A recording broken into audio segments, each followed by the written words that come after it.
In Proverbs chapter 31, the Holy Spirit is reiterating the sayings of King Lemuel and says, O my son of my womb, and the son of my vows, do not waste your strength on women, on those who ruin kings.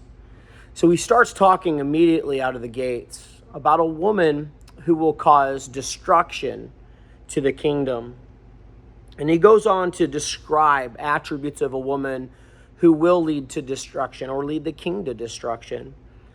But then at verse 10, we see a transition take place where we see a focus on what a man should do as far as pursuing in a woman. He says, who can find a virtuous and capable wife? She is more precious than rubies. Her husband can trust her, and she will greatly enrich his life. She brings him good and not harm all the days of her life. She's more precious than rubies.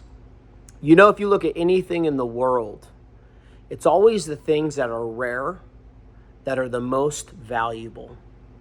Diamonds are extremely rare. That's why they have such high value. Gold and silver are rare, not as rare, and still have a lot of value. But we see this concept that a virtuous and capable wife is more precious than rubies. Why? Because not a lot of women strive to become virtuous and capable. You know, another thing that we see here is that the virtues that are described here in Proverbs 31 are things that a woman must grow in. She's not born virtuous and she's not born noble. It's something that has to be developed over time.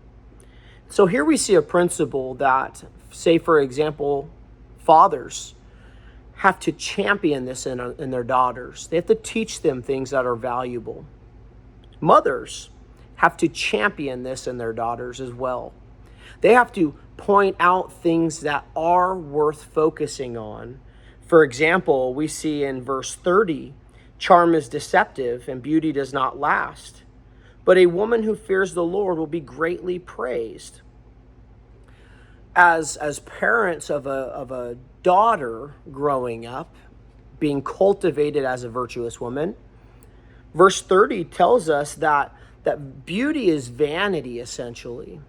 And so we have to be careful what we praise in a young woman growing up, that we may establish proper values. Is she focused on beauty or charm?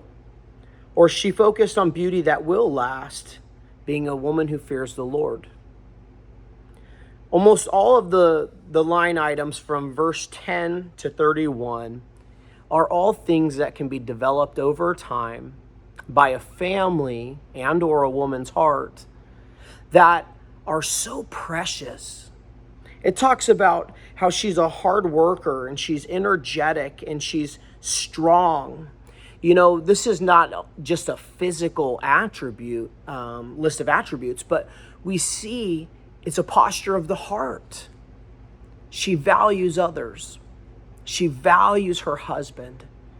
And she understands how to be a humble woman who seeks the glory of Jesus.